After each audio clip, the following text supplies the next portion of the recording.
One of the biggest things related to the sitcom genre is the laugh track or background laughter.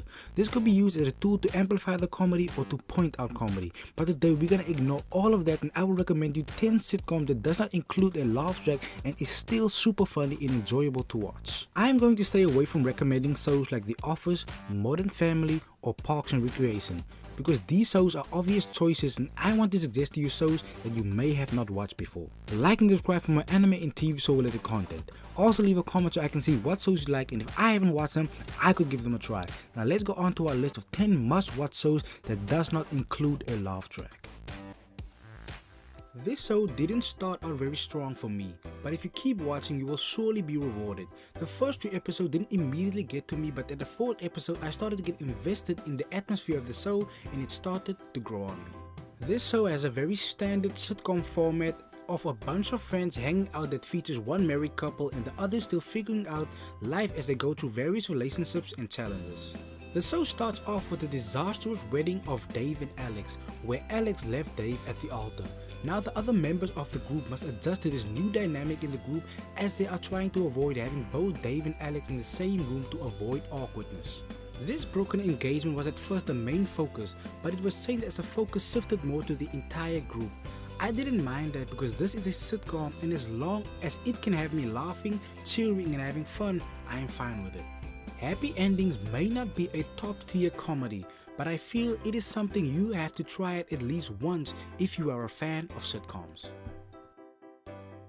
If you are looking for weirdness, madness, craziness, sex, drugs, violence, stupidity, loudness, and just general chaos, you should look no further than It's Always Sunny in Philadelphia. This show follows the lives of a group of friends like most sitcoms do, but this group of friends is a very special group of idiots that basically just causes trouble and mayhem everywhere they go. They have a very unstable friendship as they often scheme against each other. They will do horrible things to each other just for the sake of personal gain, vengeance or simply just entertainment. If you like crazy over the top stupidity, madness and just overall chaos, this is definitely the sitcom you should be watching. Right off the bat, the show had me laughing. I didn't expect the show to actually be funny because it looked so very bland from the outside.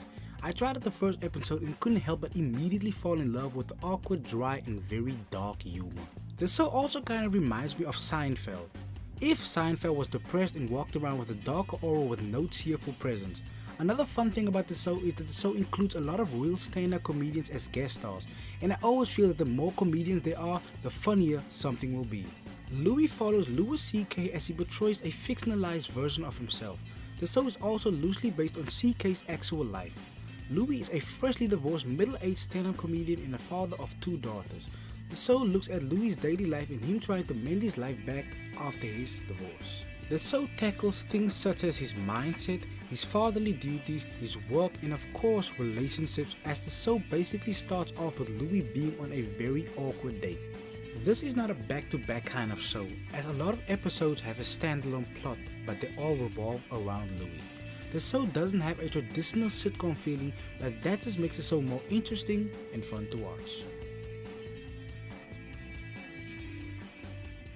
This show is based on the life of American television producer Adam F. Goldberg. The Goldbergs is set in the 1980s during Adam F. Goldberg's teenage life. The show is loosely based on Goldberg's childhood, where he regularly videotaped events of his childhood which are reenacted for the show, and the real footage often is shown at the end of an episode. The show of course doesn't solely focus on Adam Goldberg, it also takes a look at his brother, his sister, his father, his mother and his grandfather. This is a very fun and light-hearted show. I'm embarrassed to say that I left the show alone for a few years despite it being so fun, but this is definitely a show anyone can enjoy.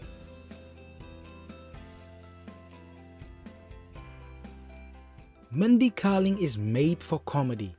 Everything that I have watched that involves her has been fun and entertaining, and this show is no exception. Mindy Lahiri could be described as somewhat quirky. She is confident, she is witty, and has a great sense of humor. I feel this character is greatly portrayed by Kaling because this type of character seems to resonate with her. This show basically just focuses on Mindy's life, her work, her love life, and her trying to balance her personal and professional life.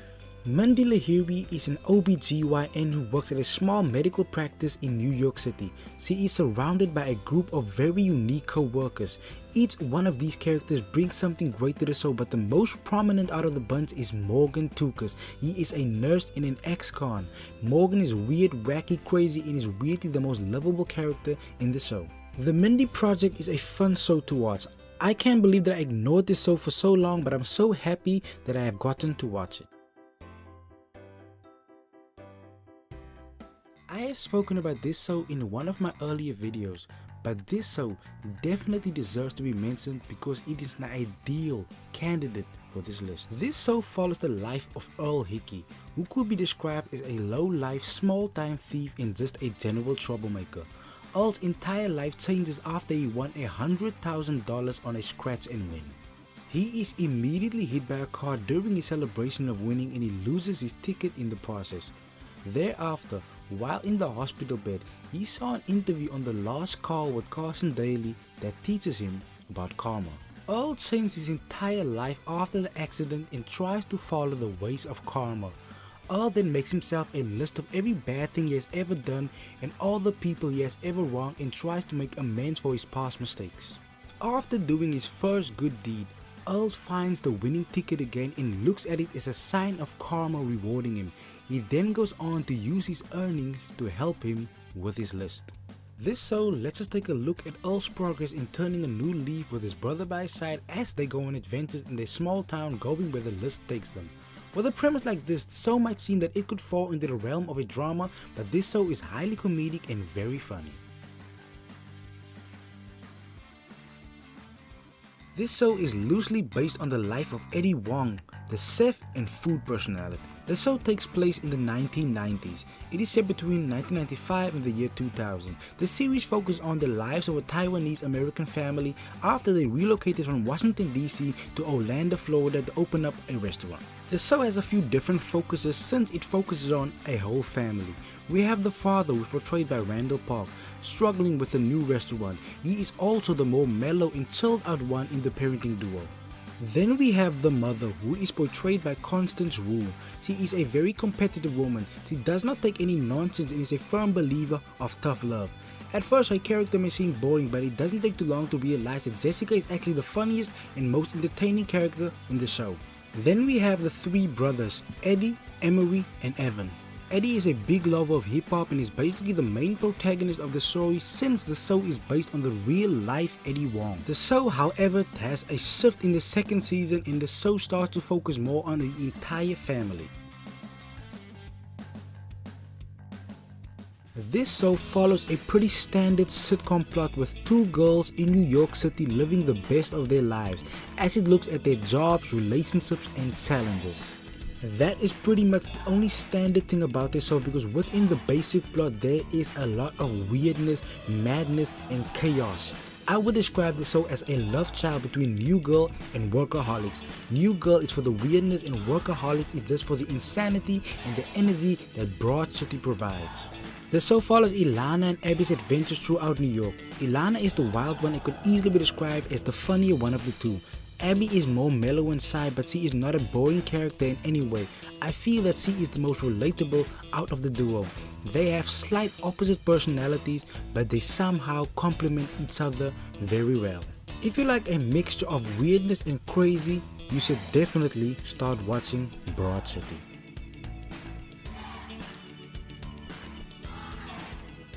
Superstore is definitely one of the best sitcoms in the last few years. The show quickly went on to be one of my favorite shows. The show has instantly likable characters which can get you instantly hooked onto the show, and with a lot of likable characters, the show is also very easy and fun to enjoy. The show follows the lives of a group of people who work at a superstore, looking at classic sitcom related things such as building relationships and friendships. The show is also very relatable to anyone who works in retail as it shows how crazy, stupid and frustrating it can be to work in a store, but they of course make a lot of scenarios extra to make it funnier and I love it. As I said, Superstore is one of my favorite comedies in recent years and it is definitely one of the best sitcoms without a laugh track, and it is something that should be on your watch list.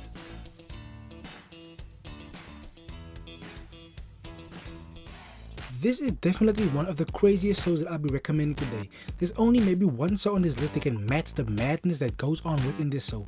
If you have ever watched The Packet or Game Over Man and you enjoyed those movies and the absolute chaos and comedy those movies provided, you will most definitely love this show. Workaholics follows the lives of three friends who met in college, and after dropping out of college they are still set in their college ways. Drinking, drugs, sex, partying and pulling pranks on each other is their daily routine. There are a lot of things that I love about this show, but one thing that I love most is the fact that the show constantly stays funny throughout all 7 seasons. Opinions may of course differ, but that's just how I feel about the show. If you grew up on classic movies such as American Pie, Dazed and Confused, or basically any teen comedy from the 90s or early 2000s, you will most definitely enjoy Workaholics.